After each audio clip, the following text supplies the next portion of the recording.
to Marvel Vision, a podcast about the MCU, and right now, Phase 1, Iron Man. I'm Alex. I'm Justin.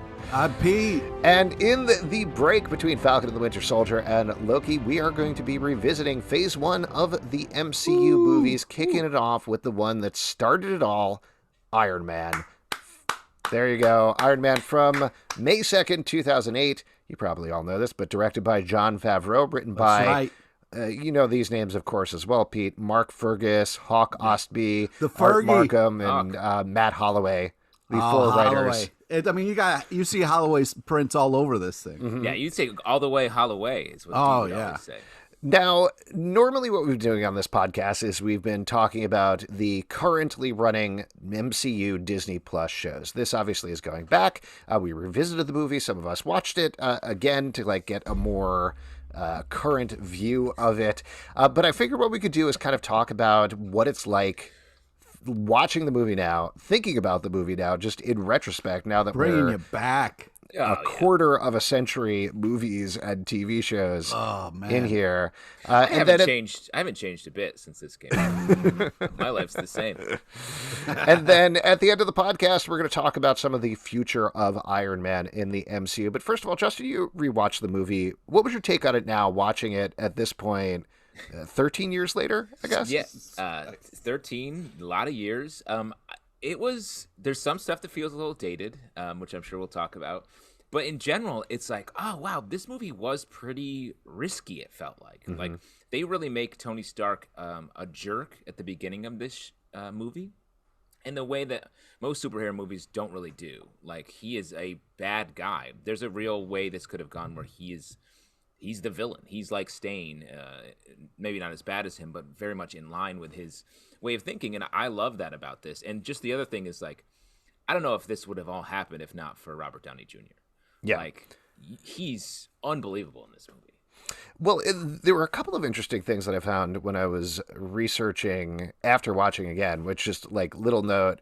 This movie's good. Like, it's a good movie. It's a fun movie. Like you're saying, there's some things that don't necessarily hold up, but of course there are always things that aren't necessarily going to hold up over a decade later with any movie.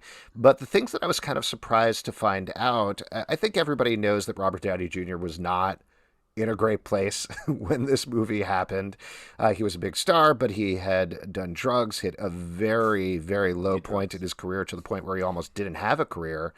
And let me say, I've always loved him. I'm a huge RDG fan, top to bottom. Even before all this, there's a movie he did called Chaplin, which is one of my favorite movies of all time, and that was. Well, you're a classically trained actor. That's in your that's in your wheelhouse of know. Yeah. Anytime an actor steps up and does some acting, it's sort of in my wheelhouse. Well, and this is part of the reason Jon Favreau wanted Robert Downey Jr. was, to put it bluntly, this damage in his career. He felt like he really could, from a real-world perspective, channel what was going on with Tony Stark in the movie, but also have that story to kind of sell the film in a certain way, that it's Iron Man's redemption story. It's also Robert Downey Jr.'s redemption story. The things that I thought were kind of surprising when I was reading about it, first of all, Robert Downey Jr. didn't have to audition, but chose to audition because he was considered such a risk. And for somebody in his career at that level, even with all of the stuff behind him, you usually don't. So apparently he wore a tux, came in, blow everybody away, immediately became the first choice. The previous first choice, the one that they wanted before Robert Downey Jr. came in audition, was Sam Rockwell, who ended up becoming Justin Hammer, the villain, the anti-Tony Stark in Iron Man 2, which I thought was kind of neat. And I do think he has the sort of skills and qualities, I think, that he could have been a good Tony Stark, but it would have been a different sort of you'd like him a little less, I think. Mm-hmm. But also, like, the thing about, like, having Tony Stark, like, kind of in that car and, like, that AC/DC Back in Black moment is also interesting, because it's not only is like this character kind of like back, but also the Robert Downey Jr. himself. So it was kind of like there was some interesting winking going on early in this movie. Yeah, absolutely. I mean, just to finish up the setup things that also I was kind of surprised to find out. Iron Man wasn't what they originally planned on starting with these Marvel Studios film. It was something that had been in development for, I think, over 20 years at this point in various aspects. They had it at Universal. They had it at New Line, I think. Tom Cruise was very interested at one point. Quentin Tarantino was going to take a crack at the script. Wow. Also, interestingly, and we'll get to this when we talk about Avengers, and obviously there's a lot of controversy about this, but Joss Whedon took a crack at the script as well and was hired at one point. So there's a lot of backstory there, a lot of people involved. Even Nicolas Cage put in his hat, of course, to play Iron Man. He has always he has so many hats. He's putting him everywhere. He's got hats in every little movie. But what happened was when Marvel Studios decided, you know what, these movies are not going great. We have X-Men over at Fox. That was a big hit. We have Spider-Man over at Sony. That's a big hit, but we don't have anything we own ourselves. They decided we're going to make our own movies. They held on to the rights of Iron Man long enough for it to revert to them, which apparently pissed off New Line a little bit because they actually did want to make an Iron Man movie.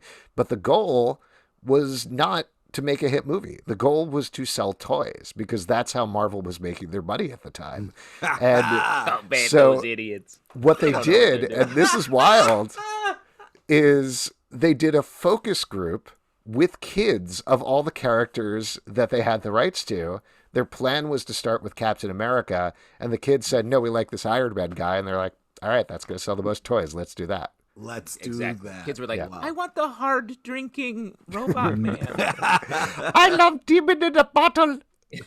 Why? I want him to have a complicated weapons contract with America. And they deliver right there in the first act. Kids are like, oh, make the terrorist attack very bloody. It's very upsetting. The irony of the bomb having his name on it and blowing up his taste. It's like a cookie. Can he, after in the flashback, sleep with Leslie Bibb? I want to kind of see your naked back. It's like a little edgy for PG-13. It's true. Oh God. Yeah. These focus groups are insane. Yeah, they really it was me and Justin, actually. We were the but we do perfect kid impressions. So it's our fault. Just to kind of wrap up this little bit, and then we can actually get into the movie. The thing that also is kind of funny about it is because of the content of the movie, and the fact that Iron Man was an untested property that nobody knew, nobody wanted to make toys for it. Like, they eventually did, and they got some marketing things. But apparently Marvel had a very hard time convincing anybody to make toys from Iron Man. They even tried to tie it into Spider-Man 3 and said, hey, you can get all these Spider-Man 3 toys set up if you just do these Iron Man toys. And people are like, I don't know. Nobody wants to be a guy in a heavy metal robot suit. That doesn't make any sense. Instead, they were like, Spider-Man 3 is a surefire hit. No one liked no question. So there's a lot more backstory there that we can probably get into as we're going through this. But let's talk through the movie. Pete, you love, I think, Iron Man the most of any of us. You're a huge Favreau head. Yeah. You love Chef is your number one, I think. Yep. Don't fucking try to tarnish my shit right now, okay? This is a nice moment for me. Well, you love what? Maid? Iron Man Maid is your favorite one? Maid is a good movie. I'm not going to... Swingers is the best. But all right, so first off, like, this has comedic timing. Like, the comedic touch on this movie is undeniable. And the fact that Jon Favreau is directing this is just perfect because 4 minutes in, he's Iron Man. Like, there's no like a comedian, he's cutting the fat, getting to the stuff. Like, it is really well done. What are you talking about? I'm talking it's about like half an hour in, he's Iron Man. Well, no, like 4 minutes in is when he gets blown up. Like, it's already okay. You know, you're saying the injury is what makes him Iron Man. Yeah. He's got this, wakes up with the thing in his chest. He's Iron Man. He's got to figure it out. And it's especially crazy because Jon Favreau had to drive Robert Downey Jr. around this whole time as well. And he was still directing. Yeah. It's fucked up. You love Happy Hogan. You love Jon Favreau as Foggy Nelson. Yep. From the best version of Daredevil. Oh, stop. But Jon Favreau, I mean, come on. You can't, the dude's money.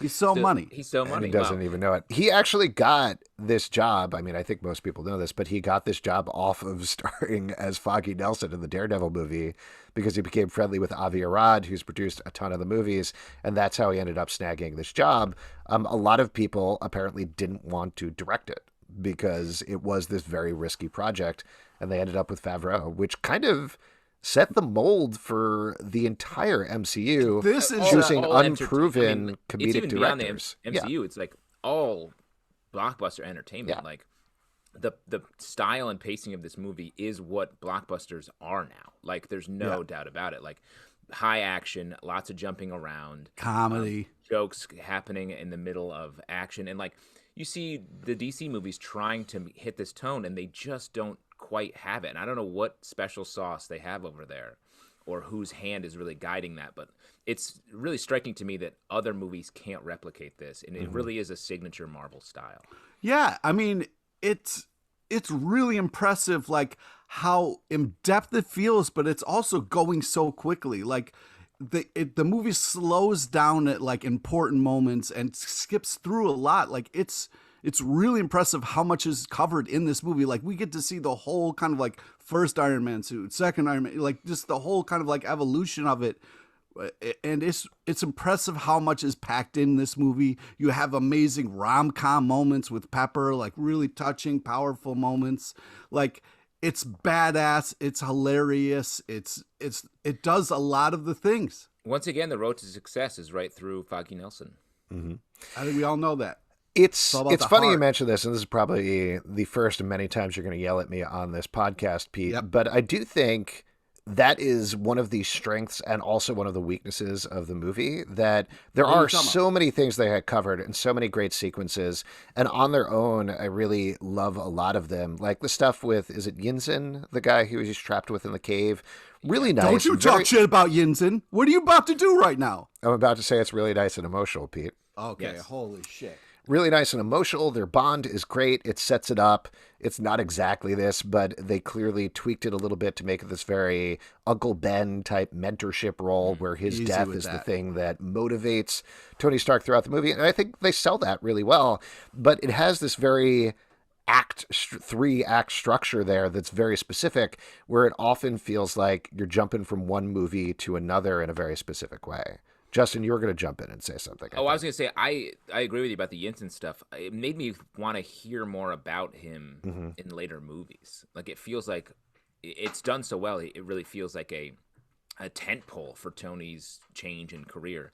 And sort of after he leaves the cave, you don't really hear much about him.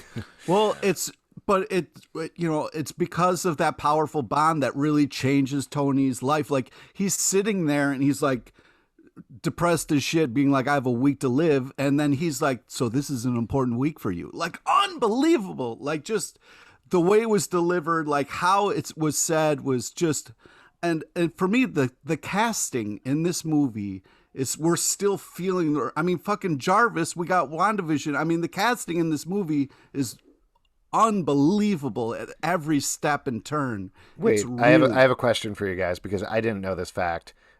Do you know offhand what Jarvis stands for in the movies? Not in the comic book, but in the movies, because it's an acronym. Pete, you're an Iron Man head. You know this. You watched a YouTube video beforehand. No? Vision is the V? No, it's just a rather very intelligent system. Wow. That is a stretch. Yeah, there you go. And apparently Paul Bettany, when he was recording this stuff, he was like, yeah, easiest job I ever did. I don't know what was going on in the movie. We just came in, recorded a bunch of stuff over the course of a day, got paid. It was great.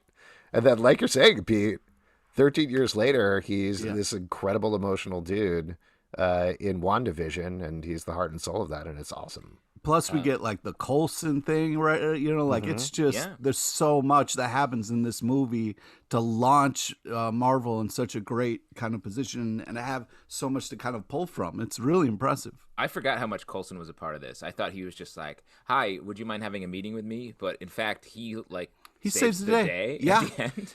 It's also funny stuff like that, like the shield bit that goes throughout. Yeah. That, also the 10 rings, which I'm sure we could talk about because that's coming up later in the MCU. That really caught me off guard. I was surprised. But the shield bit where he's like, yeah, we're kind of figuring out the name. And then later, 13 years later, they're like, there's decades of history. Also, Tony Stark's father founded this. Yeah.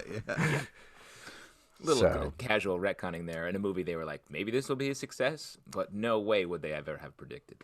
Totally. And Wait. I just, since Zalvin's going to disperse me, I just want to say I have seen Iron Man. Is that what you're? Smirch? Well, you're smirching me. All right. I don't know whatever the real word is, but don't smirch me. All right. So like, I'm besmirching your honor.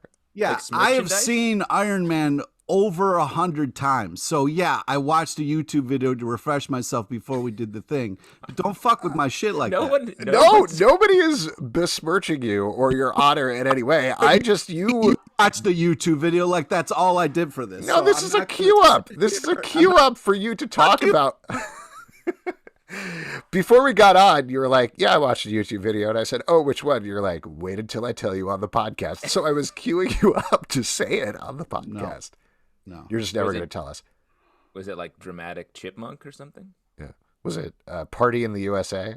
I don't know how this has become about the YouTube video when it was clearly about the fact that you were like throwing me under the bus. Okay, It 100% was that. We're all under the bus, Pete, but some of us are looking at the stars. Let's talk about Terrence Howard. Like, Yes. Now, I don't know. I liked his roadie in this. Roadie was great. I feel like, not to besmirch Don Cheadle in any way. Don't merch him. Don't smirch him. Yeah. Please, Hammer, don't smirch him. I really like Terrence Howard. Like, it's funny. Can you how would the MCU be different if Terrence Howard had stayed as Rhodey? Man, I don't know. I agree with you. His energy is so good, and his energy with Robert Downey Jr. is so good in this movie and so much fun. Reportedly, and who knows, apparently he's difficult to work with on set. And for better or for worse, what Marvel goes for is team players. They want people who can come in and do the job and aren't going to create too much trouble, and that's pretty much it. And Terrence Howard, as far as I've read, was the reason they were able to get the cast that they were. Like, he had a ton of heat on him, having just done Hustle and Flow. I don't think he was on Empire yet. Maybe he was, but whatever it was, he was a hot commodity. They cast him first out of anybody and were able to leverage him to get the rest of the cast. Then when they decided, nope, we're not going to give you much money for the sequel, he was like, I'm out. And then ultimately Don Cheadle got a ton more money than he did. Yeah. So it's good for Don Cheadle. Don Cheadle, good as War Machine. Enjoy him. Yeah. But I don't know if Don Cheadle and Robert Downey Jr. have the same easy, fun rapport that Robert Downey Jr. and Terrence Howard have. 100%. Like, I don't buy the friendship between Don Cheadle and Robert Downey Jr. nearly as much as Terrence Howard. There's a great little cut in the early part of the movie where they're on the plane. He's like, it's hot sake. I'm not drinking anything. And it hard cuts into him holding the hot sake later, being like, here's the thing, Tony, what we need to do. And it's just like, it's so real, so funny. I thought that was great. Yeah, but I just think that, like, the difference also, like, Don Cheadle came in to be a more kind of like business, kind of like, I'm not on the side of Tony Stark. I'm on it's like a different part. It was like a different roadie. You know what I mean? So Terrence Howard is kind of the war machine and Don Cheadle is more the business machine. Yeah. So it was like, that was kind of different parts. So like Don Cheadle definitely would have brought something interesting to their relationship. I don't want to underplay Cheadle here. So like, I think he's a really good actor, but just different. And I think it would have been a kind of different movie. So it's interesting the fact that we got Terrence Howard here and kind of got this like buddy kind of close in this thing, and then later saw a kind of different roadie. But Businessman, Business Wars are all some of my favorite. Business Machine, that's what it was. Yeah, Business. You got it. I will say, just to kind of wrap up this Terrence Howard discussion, that last moment where he sees, I think it's the Mark II armor, and says next time. A great moment. Such a bummer in retrospect that we didn't get to see him do it. But again, Don Cheadle, great. We like Don Cheadle. Let's talk about Pepper Potts. Let's talk about Wait. Just before we wrap up Rhodey, the line where he was like, after Tony Stark survives and is laying there and he rolls up and was like, how was the fun, V? I mean, that was just such a great callback, like such a great bit, and like delivered like the really just kind of like, for me, I was just like, wow, this is a hilarious relationship. Well, this is another thing that I think actually, before we get to Pepper Potts, that I think would be good for us to talk about. And this is another thing that I do think, even I recall seeing it back in 2008, feeling like this was led to some of the best moments and some of my least favorite moments of the movie is that a large majority of it was improvised. Part of it was Jon Favreau. Well, it's Jon Favreau. It's also the fact that they were rolling very quickly with this script. When they first introduced it at Comic-Con, Jon Favreau came out and said, the villain is the Mandarin. And then by the next Comic-Con, when they had already filmed a chunk of the movie, they were like, there's no Mandarin. Actually, Obadiah Stane is the villain. He apparently was supposed to be the villain in the second one. They were going to build him up. Instead, they switched it when Jeff Bridges came on. And then they just didn't have most of the script finished. So Robert Downey Jr. in particular felt very comfortable improvising. Apparently, Jeff Bridges did not at all at first and was very uncomfortable with it until he brought around his thinking and did realize, I think the phrase was, it's a $200 million student film is what he called it. And then he was like, all right, fine, it's cool. Rather than fighting against it, let me just kind of roll with everything that's going on set. But we've all done improv. We've all done comedy. I think, you know, so you win some, you lose one, and you do get great moments where like Terrence Howard and Robert Downey Jr. are able to roll with it. But I don't think Gwyneth Paltrow is able to roll with the improv in the same way. Well, I think you actually just watched a YouTube video about improv, right, Alex? I don't want to talk about that. How dare you besmirch me? I am besmirched. You're smirched. Don't smirch a couple on things yourselves. There. On the script thing, like, that's why I feel like the Ten Rings stuff in the first act feels like, oh, this is a Mandarin movie. And it's clearly, now we're getting to Shang-Chi where they really run with that. And it's the same iconography in this movie so many years earlier that we're seeing in the run-up to Shang-Chi. Like, that's so cool. The fact that they're able to do that in the most subtle way possible, that was a sort of accidental, really, a mistake, you could even say. Like, that they were like, the Mandarin's a villain. And like, no, Obadiah Stane is. It also lets Jeff Bridges and Stane in general just be an underplayed character. He doesn't get his like heel turn until, you know, almost halfway through the movie, which I thought was so surprising and made the movie so much more unpredictable and fun. Because also Bridges, you know, you don't think like evil guy. He really plays like that in such an interesting way. And it's a creepy that you don't, it's not like he's being loud or big. It's like he just like gets, like when he like walks up to Pepper Potts and like gets in her personal space to grab a newspaper, like your heart is going crazy because of like just the way he's moving and the fact of like what we know, but what does he know? Like, I'm glad that he was able to kind of take himself down a notch or whatever to be like, hey, I'm going to have some fun. I'm going to do some improv and like we can make this student film happen. I will say when he rolled up, one of the more subtle moments, when he rolled up smoking a cigar on a Segway, I was like, hero or villain? What is this man? Yeah. I just want to mention, because you mentioned the scene, Pete, I love the stinger on that newspaper scene where they just have this long shot of him saying, I want to do the puzzle. Yeah. Puzzle. Yeah. It's great. Like, technically, he did. Like, that was before he was after her or suspicious of her. He really did want to do the puzzle. Yeah, absolutely.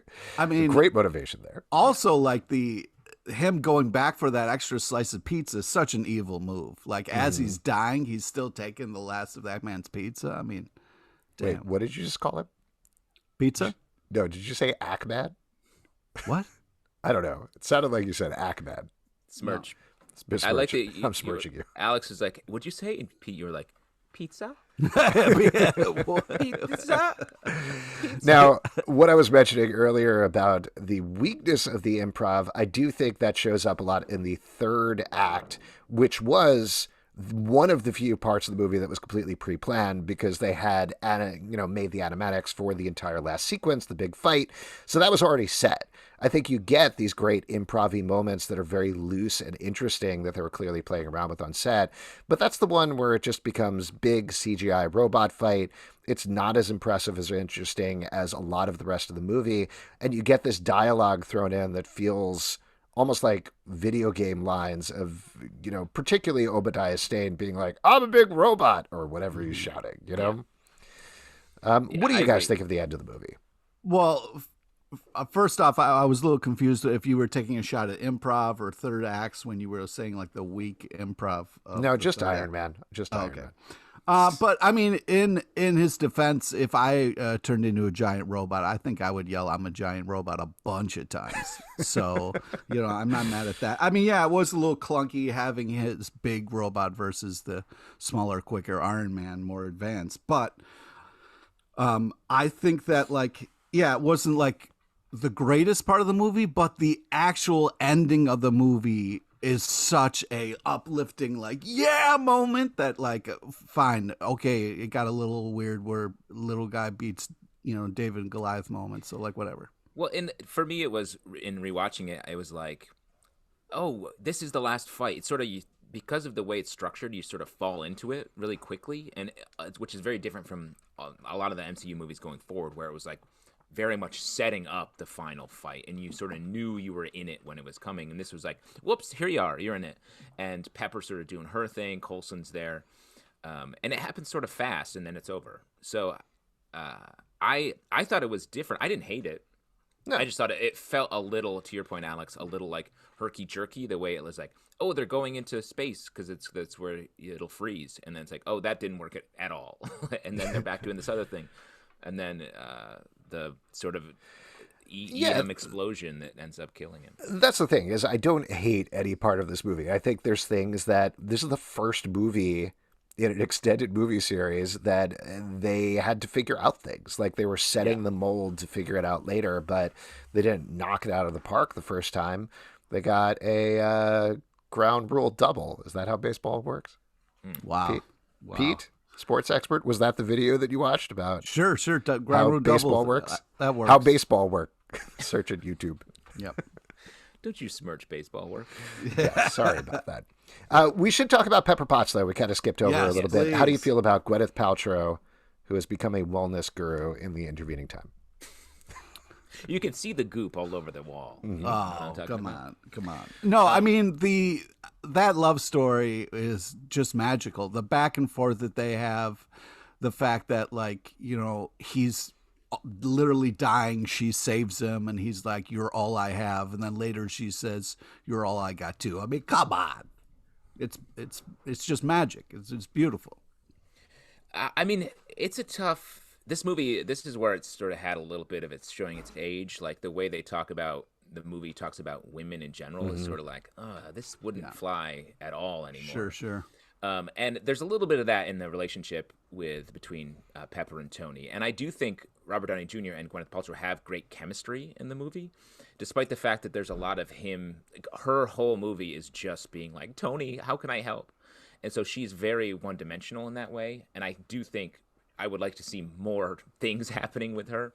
And that is the character in the comics, but I think that's also dated in a way where this character should have more going on than just absolute devotion to a guy who's like sort of a jerk through, at least in the beginning of the movie. And eventually you do start to see that he does care for her, but not in a super outward way. Like, he's like, they're flirting and the romance is going somewhere, it seems like.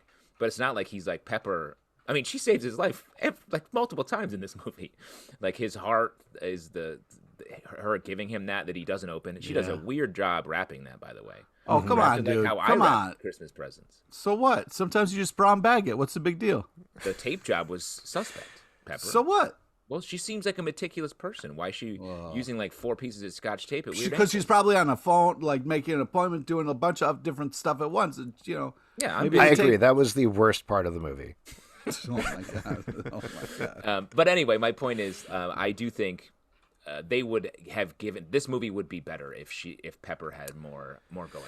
Yeah, I think the treatment of women, and that also goes back to Leslie Bibb's character, which is just very weird and a bad trope that people have pointed out, I think, a lot more after Iron Man, the idea of a reporter sleeping with their sources. I, as a reporter, do that all the time, mind you, but I think it's a bad trope. Yeah. It's a bad trope that you live by. Yes, exactly. No, but it's a bad trope. What weapons developer have you been sleeping with? Elon Musk. And that's obviously a bad trope. Also, the treatment of Ten Rings in general, just having like generic evil Arab terrorists, is not great in retrospect. Yeah. And it's funny, we'll get to this eventually down the road, I assume, but the twists that they throw on there with Iron Man 3, with this organization, I think really work to recontextualize a lot of that. And obviously also when we talk about Iron Man 2 in a couple of weeks, they completely avoid it pretty much. So good for them. Yeah, Alex, you were at one point sleeping with both Lockheed and Martin, right? Mm-hmm. It was tough. Double dates in the same restaurant. Oh, boy. Man. Classic Mrs. Doubtfire situation. I don't think that's what that is. I don't think. First off, that movie's not known for that. Even though if that's in there, It's the I don't most famous scene. No, I don't think it is. Yeah. All right. Before we move to the future, I just want to read through a couple of other little facts that I jotted down here about the movie. Tom Morello was a guard for the 10 Rings in one scene, and he did the music for the movie. Also, Pete, I don't know if you know this one, unless this was in your YouTube video. Ghostface Killah actually had a scene in the movie that was set in Dubai, but they cut the whole sequence because it felt out of place. Oh, that's tough. Real bummer. Yeah. There. And this was another one. I had completely forgotten about this, but this was such a major part of the MCU Phase 1. Do you guys remember the Marvel Brain Trust that they brought in? Yes. Where it was Mark Millar, Brian Michael Bendis, Joe Quesada, Tom Brevoort, Axel Alonso, and Ralph Macchio. And they were these comic book writers who were basically tasked, comic book writers and editors and creators, tasked with saying, hey... And the Karate Kid? Yeah, the Karate Kid, Ralph Macchio. That's exactly who I mean. Okay. They were tasked with making sure that this actually was true to the characters, which even with X-Men, I think this is arguable, even with X-Men, even with Spider-Man being huge hits, they weren't exactly what comic book fans wanted. And I think this gets to the core of what actually works about Iron Man and the MCU in general, is they make it so that anybody can watch it. Anybody who has never heard of Iron Man can watch this movie and enjoy this movie. But even though it's essentially different from the comics, it still feels true to them throughout. And I think a lot of that goes back to that work, probably, that Marvel Brain Trust laid in very early on. Well, and I think what they do is it's not about fan service. It's not about putting an Easter egg in or a reference. So it's like, look, you know this, you like it. It's taking what works and what makes the iconic stories about each of these characters iconic and being like, this is a great story in comic book form, so let's figure out why, and then use those things to make it a great story in movie form. And it's just a smart way of going about the business of it, of being like, these people, this brain trust, understands the storytelling of comics that make this story huge. Let's just do it for the movies, rather than try to make it about sneaking in fan references, because that's just not where the power is here. Yeah. And I think that comes down to the post-credit sequence, which is another thing that created a seismic shift in the movie industry. Yeah. There were post-credit sequences and mid-credit sequences before that here and there, but this thing with Nick Fury made it so that everybody sticks through every credits for every movie from now on. Like you expect, you want there to be a mid-credits or a post-credit sequence. And this is one...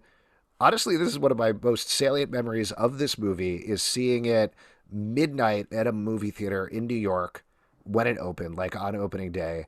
And packed movie theater. I had a great time watching it, even at midnight. But as the credits rolled, everybody started filtering out of the movie theater because nobody knew that there was a post-credits. Well, we weren't at the point where I was like, no, stop. Because even I had heard rumors that there was something, so I decided to hang around because at that point it was 2 a.m. anyway, so where was I going? But I stayed in there, and one other guy all the way in the front of the movie theater, this was like a huge auditorium were there, so it was just the two of us. That man probably Pete LePage. Yeah, I was going to say that might have been me. Well, and I remember so clearly when that scene came up, just the two of us in the movie theater, me in the middle, him all the way in the front. I love sitting in the front. Nick Fury comes out and says, "What do you know about the Avenger Initiative?" And the guy just goes, "Yes! Yes!" And it was great. And we just shared that moment. And the two of us walked out afterwards and like, that's so cool. They're going to announce Avengers. That's awesome. Who could wait? Awesome. Just shared that moment and a light kiss. And that was it. Yeah. And I remember us holding hands on the way out. That's where I met Lockheed. Yeah, that's where I met him. Yeah. I saw it the next morning with Barton. Pretended I had never seen the movie before. I was wow, maybe we should stick through the credits. Okay. Iron Man. All right, there are a couple of things that we haven't touched upon too, right? That I want to just talk about, and if like amazing comedic stuff the fire extinguishing robot is, I mean, that's comedy gold. I mean, that was just hysterical when he crashed through and then the fire extinguisher. I mean, come on. It was, and then like later him being like, "Don't you dare!" Like it was fantastic. Also, the fact where he like, when he suits up for the first time, when it's finally ready, and he puts that on, and like the whole kind of like that was like you get chills. It was like really just a powerful, cool ass moment. And then the comedy bit of him crashing back and getting the fire suit. I mean, just great. Just one thing that I want to mention off of that is I love, you're talking about the final armor, right? Like the red and yellow armor when it finally gets into that. Yeah. I love that they're able to have this amazing heroic moment in this movie, and then a couple of scenes later have a hilarious moment where he's trying to take it off, and it's just ripping pieces off of him in the most awkward manner. And that's great. Like that they can lift this up, and I think, again, this gets to the core of these MCU heroes, that they lift them up, they make them heroic, but they make them human at the same time. And that line where he's like, "This isn't the weirdest thing you caught me doing," or whatever it was like a great kind of like bit. Yeah, because we all know what he meant. Yeah, which, like we said, not. But anyways, also like when like you get a badass walk away explosion where he like launches the thing at the rocket at the tank, a small little rocket thing, and then turns and like it explodes. I mean, that's just. Tell you what, that's my least favorite scene of the movie. Yeah. Wow. All right, that whole attack scene, the fact that he has spent the first bunch of the movie learning that he shouldn't create weapons, and then he immediately comes down, kills a bunch of terrorists, kills them, like straight up kills them, blows them up in a huge way. And that's really the only heroic thing that he does in the movie before he fights Obadiah Stane. That's a bummer to me. It's well filmed, to your point, Pete, but that scene just rubs me the wrong way. Okay, I can understand that. 13 years. Okay, well, I'm sorry to bring it up, but a couple of kids and families get saved, so that was nice.